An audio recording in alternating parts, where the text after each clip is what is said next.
Hello and happy Military Marriage Day. We are about to get started with this year's celebration in just a few, but you have a little bit of time to maybe text or share this with another friend or family who would love to tune in and join us for this year's celebration. So, since you have a couple of moments, grab a drink, grab a snack, and we'll see you here in just a few.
Welcome to the 2023 Military Marriage Day celebration. I'm your host, Carroll, the founder of Military Marriage Day, and it is my honor to let you know that this is our 4th year celebrating this holiday. Now, everything really bloomed from this thought and idea that we should be intentional about strengthening our military marriages. From the beginning, Military Marriage Day was an opportunity to bring service families together to pause and recognize our unique challenges and the strengths that we have and foster within our families. Many years ago, we actually had a time frame where we had 6 friends of ours, no family members, that opted to separate that were in this service life with us. That was heart-wrenching, and we noticed that it not only impacted the individuals, it also impacted the units and really the bigger service community. In seeing how divorce and separation and hurt and loss is negatively impacting not just the retention of our service community, but also the core of our families, which is marriage, I had to do something about it, and thus Military Marriage Day is born. It started as a podcast, Hearts and Stripes, and bloomed into something even bigger than I could imagine, with states around the country participating and commemorating Military Marriage Day with proclamations, Military Marriage Day ambassadors who are advocating for issues that impact our military families, and this virtual celebration, which we do every year, and in-person celebrations like those in Kansas, the Virginia, DC area, and Hawaii. 2023 is a big year, and we are so excited to be celebrating with you. So, without further ado, let's get into this year's celebration.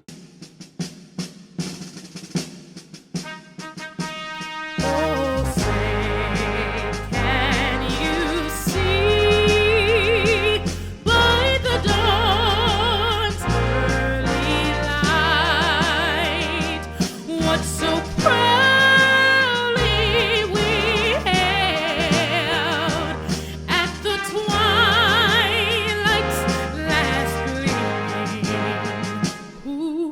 brought stripes and bright stars through the perilous fight, o'er the ramparts we watched, were so gallantly streaming, and the rockets red glare, the bombs bursting in air, gave proof through the night that our flag was still there. Oh, say does that star-spangled banner yet wave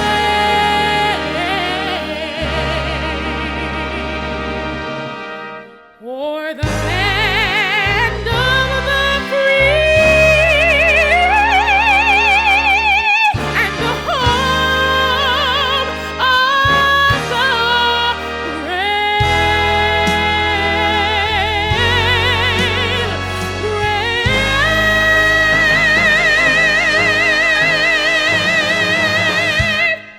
Whereas, August 14th, 2023 marks the 4th anniversary of Military Marriage Day, and whereas the men and women of the armed forces joins partners across the state in recognizing Military Marriage Day, celebrating the strength of military marriages that are so important to the strength and readiness of our force, and whereas the impact of divorce during military service is disruptive to the well-being of the service member, sends ripples that fracture service families, hinders the missions, and causes financial strain and stress to an already challenging lifestyle.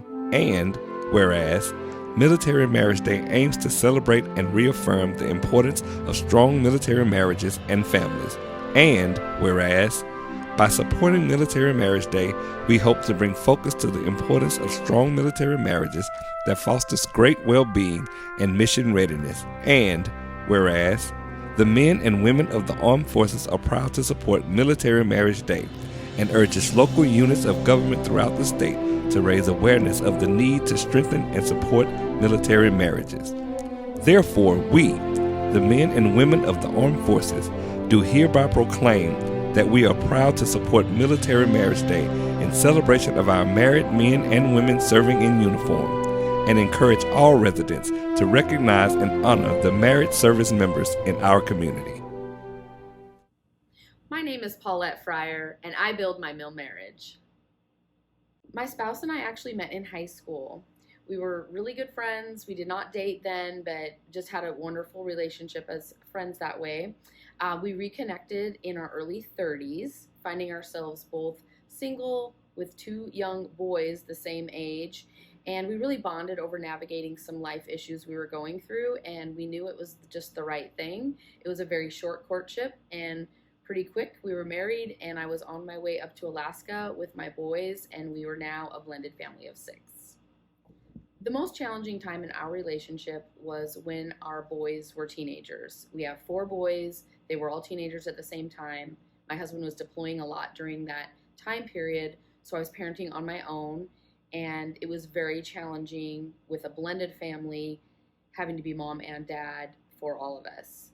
I'm proud of us. We made it through that time, but I do think this is just a very challenging thing for military families in general, because you are dealing with PCSs and moving to new places all the time, but you're also dealing with moving kids back and forth for visitation with their other parent, and that sort of thing is not easy ever. And throw in the military twist to it, it's very, very challenging. So I do want to be here to encourage families that are walking through that right now, that it is hard, but we do hard things. And I'm happy to say our kids are all adulting well. They're all in their 20s now. 3 of them are married. They are all in great careers and just living life and doing well. And so I'm just here to say that if you're going through that right now, it does get better. Just stick to what you know to be true in your parenting, and even in those hard moments, it's going to pay off later on. One way we build our mill marriage is, and this is a bit in the past for us because of the fact that we're empty nesters now, but when our kids were younger, it was really, really hard to ever get a date night because you're always moving, you don't know babysitters, you don't necessarily trust everyone with your kids, and that is a very challenging part, I think, of military marriage and military families. So what we started doing once our kids were old enough to be left at home for a little bit is we did breakfast dates on a regular basis. So we would find our favorite breakfast spot. We'd go really early on a Saturday morning when he was home, and we would have that date time. So by the time we got home at 8 o'clock, the kids were probably just waking up. And I'm talking, they're later in elementary school when you do this, but it really helped to invest that time in our marriage away from the kids when we never would have had time to ourselves otherwise. And I'm so glad that we did. Happy Military Marriage Day. Let's build. Hi everyone, my name is Corey Weathers. I'm a military spouse, a licensed professional counselor, and also an executive coach.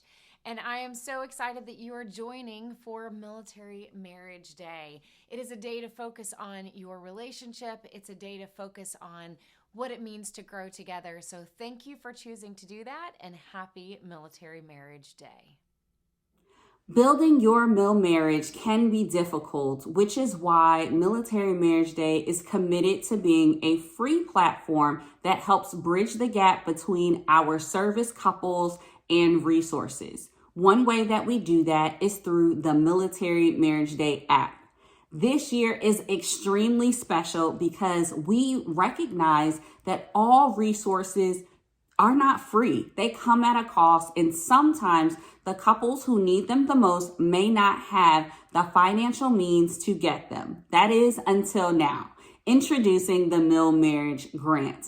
We are so excited that in 2023, we have been able to offer grants to some lucky military couples so that we can help provide access to books, counseling, therapy, and so much more so that they can build their mill marriage. My name is Tiara Jackson. And my name is Clifford Jackson. And we build our mill marriage. My spouse and I met when we were rugrats. Our grandmother stayed in the same apartment complex, 2 doors down from each other. When she finally arrived home from the hospital, my mom brought me out and claimed that she would be my wife. And that's how we met. So I'd have to say that the most challenging time in our relationship was actually this past year. It was during a remote tour that came on the heels of an extended deployment. And during the remote tour, we experienced loss of a family member. He missed high school graduation for our second child. We celebrated our 22nd wedding anniversary, separated for the second time in a year, and so many other things as we were trying to stay connected, but we were growing apart. Today, we are Dating. Yeah, I like it. Reconnecting, getting to know each other again. It has been a little difficult, challenging, but I've enjoyed every moment. So one way that we build our mill marriage is we make a point to take time out just for us. And so it's like dating for some people. I like to do dates at home. So we can hide on the patio, lock the kids in the house, and we're just out there by ourselves. And the kids know we're off limits because technically we're not here. And it gives us that time for just the two of us. Happy Military Marriage Day. Let's build. We hope that you've been enjoying this Military Marriage Day celebration. It could only be made possible by the generosity of some amazing businesses and organizations who believe in the mission and vision of Military Marriage Day. A huge thank you to Carroll Events, Armed Forces Insurance, and TACKF. We are extremely excited to share now a couple of words and thoughts on how to build our mill marriage from none other than the founder of TACKF, Taya, Kyle. Hello, everyone, and welcome to the Military Marriage Day celebration. I am Bree Carroll, the founder of Military Marriage Day, and I have the privilege of being here with Taya Kyle, the American wife and founder of TACKF. Hi, Taya. Thank you so much for joining us on this important conversation all about building our service marriages. So let's kick things off. I'd love to get your perspective, a little bit of your story even about how you were intentional about building your service marriage.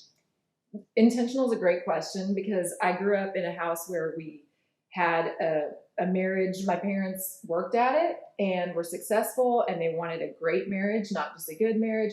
So I loved Chris in a way that I hadn't loved anyone else. So I really thought it would be pretty good, right? I wouldn't have married him. Yeah. Not pretty good. That's not what I mean. I thought it was gonna be amazing. Yeah. And I really didn't think that there was too much other than the normal negotiating conversations. And he was just so dang nice. And I just thought, okay, I'm marrying this one, right? Yeah. And I remember my dad saying that, war changes people. Mm.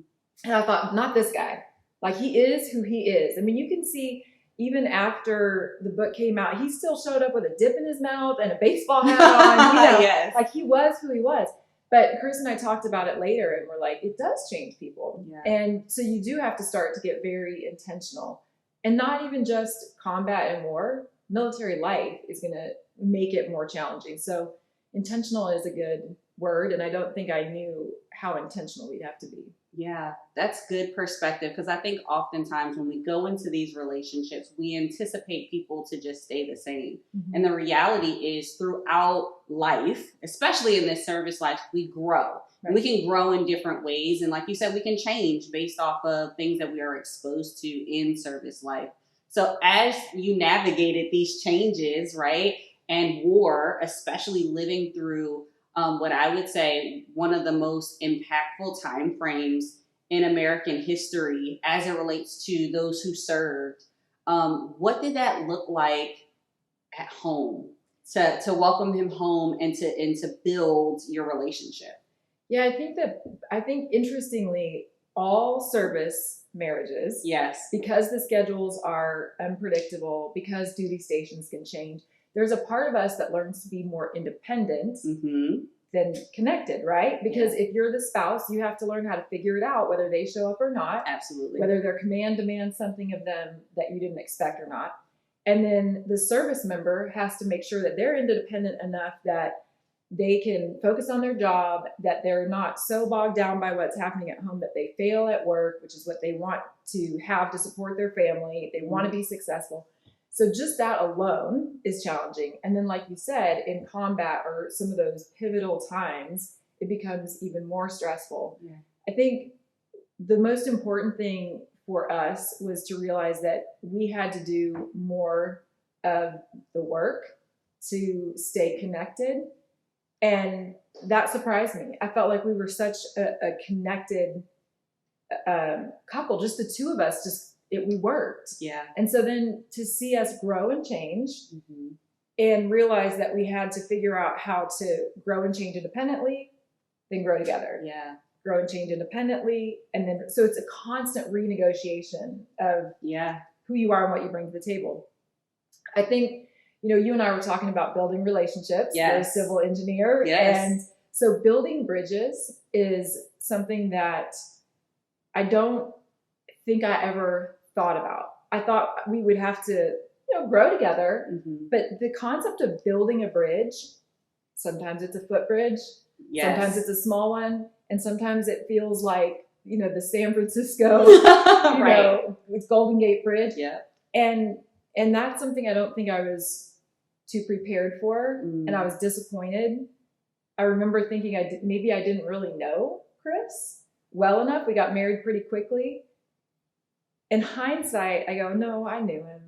I just didn't know what he would be like traumatized. Yeah. He didn't know what I would be like when I felt like I was drowning, because I don't think I was necessarily that way as much early in the marriage. Yeah.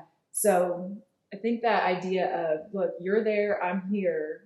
If we want to stay connected, building that bridge. I love that visual because I think a lot of people can relate to that. You've seen bridges, you've maybe even crossed over a couple of shaky ones, but that goes back to that first part that we talked about being intentional. And with my background in civil engineering, thinking about a bridge, you have to think about like, what kind of bridge are you building? Like, are you just going to be okay with having a little shaky foot bridge that has boards that are missing and you're hopping over stuff trying to connect? Or are you looking for something that's a lot more sound and it's more stable? And to your point, it may take a little bit more work. So I love that. I think that was a divinely placed message you just got, because I was thinking, and I love doing dream interpretations and symbolism, and water in our dreams symbolizes emotion. And so to me, that even takes our bridge analogy one step further. We are building over emotion. And when you say that footbridge, that's the temptation, isn't it? Like, I feel like I can be impatient, and when you love somebody, you just want it to work. So it's like, just throw me a rope and like, I'll climb over it. Yeah. But that's not the bridge you want to walk on, right? And that's not the bridge that's going to last generations. And that's not the bridge that's going to hold up when the water gets even more turbulent. And so I think it's a fascinating thing, because if you think of a stream, you could splash in the emotion, the water. You could get dirty, you could get muddy. But wouldn't it be nice to take the time to build just a small footbridge that's going to last, maybe stone? And then to do that, you need the right tools. Absolutely. And that's, TACKF exists because we found in the civilian world, the tools that civilian counselors use are not the same. Yeah. And they don't work. You can't tell a military couple, just have dinner together every night at 6 o'clock. Because we can't. Right? It's not going to happen. It's not going to happen. We just feel like failures. So I think having the right tools for the right kind of bridge is huge. And having people who will speak truth into your life and your marriage, like what you're doing for Military Marriage Day, that's important. There's this image, I think, in society that we're all, Army wives, connected, and it's not true. Just because you're married to somebody in the military doesn't mean you automatically click with all the other wives. That's true. Yeah. So it's more like, where do you go to get the information that's not threatening? Right. Because Bree, if you were to say something like, oh, my husband's really struggling right now, to another wife.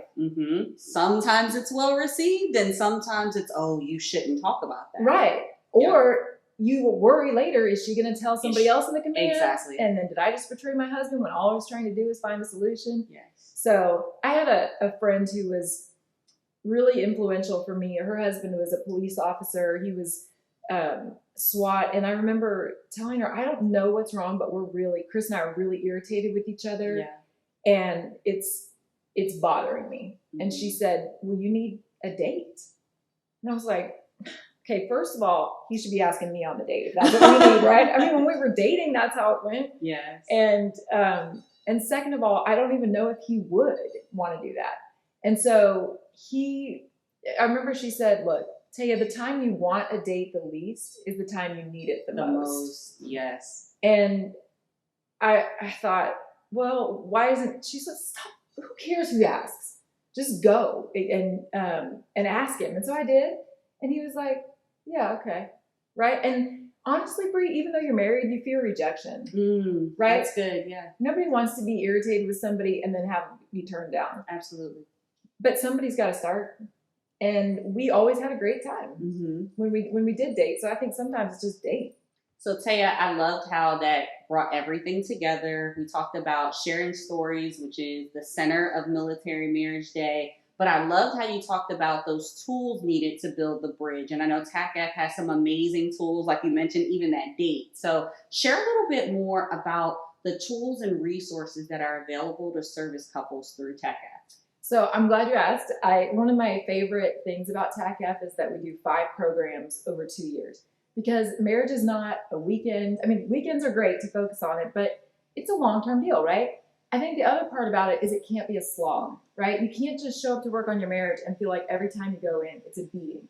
So one of the biggest things we do is we start from the place of strengths. Yes. So each couple comes in and they'll do the strength finder, and then the coach will work with them from a place of strengths. That is huge to me, because don't we want to be empowered in marriage? Absolutely. We don't want to go in and hear like, you're not doing this. No, it's like, here's your strengths. And by the way, here's how your strengths might need to be curved to benefit your marriage. That's a big one for me. I noticed that if I have a strength, like most people maybe, but I want to use it and really help and sometimes it's like, no, dude, you got to dial that part down and know when to use your strength. Yeah. And, I even did it with my kids, and it was so cool to see how we can go to each other and be like, this is your strength. I'm going to defer to you here, and this is your strength. So I think that's been a big part of it, is we work from strengths through all of the programs.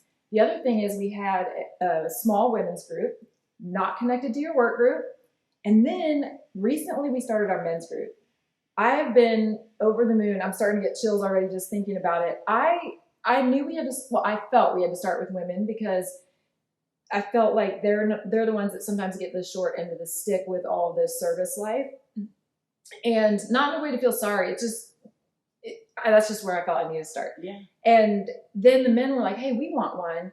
We have found, Bree, that every time we send out the invite for the men's group, within an hour, we got everybody signed up. And it tells me that men need connection, and they need a place that they can be vulnerable safely, that's empowering, that's strengthening, that's community, that says, dude, I suffer with this too. And like, it's cool. Like, we're all going through this together. Yeah. So after that, then we have the couples, the Mastering Your Service Marriage, which is the small group couples. And what we found is these groups stay together long after their time with TACKF, and they encourage each other to use the tools and the things they learned. So that's maybe a very long answer, but I do think it's a combination of all of those things that make it work. I don't think marriage is a one solution thing, right? You have to come at it from different ways, different tools to build the bridge. Yes. Different kinds of bridges for different obstacles. So yeah, it's honestly been an honor, and it's inspiring to me to see that people not only will show up, can show up, that it will make a difference, that the people that have come in feeling suicidal are walking out like, I have hope, and it's not that bad, you know? And I would say, I love that you hinted on this as it relates to your strengths, but I know a big part of why TACKF does what they do is for the family. We're building that bridge for the family. So can you share your heart a little bit about what that overall impact is, not just for the couple, the individuals that are in that covenant relationship, but how that bridge expands for that entire family? Yeah, one of my favorite stories was, and I'll shorten it for your video, but one of the guys had been through the programs, and he was talking about how there were a lot of epiphanies along the way. But at the end, he said, my teenagers, I thought were just teenagers. They were up in their rooms, and I just thought that's what they did. And he said, but after we finished the programs, they were in the living room with us. They were talking. And then, long story short, one of the holidays, he was really invested in getting the house kind of just jazzed up for Christmas. And he hadn't done that before. He was just feeling very invested in his family. And he walked by his kids, and they were taking bets. And he was like, why are you betting on Christmas? Like, what? Or they were talking about bets. And they kind of looked deer in the headlights and said, we usually take bets on who's going to ruin the holiday first, you or mom. And this holiday, nobody won. And I was like, wow. He said, and I just went, I just get chills. And he said, they're around us all the time now. And he said, I really just thought they were teenagers in their room. So number one, giving your family an environment that feels safe and feels loving and warm. I think that's what we all want. We just don't know how to get there. Number two, those kids go into the world now knowing that they too can go through a rough patch and mend it and come out better than they started.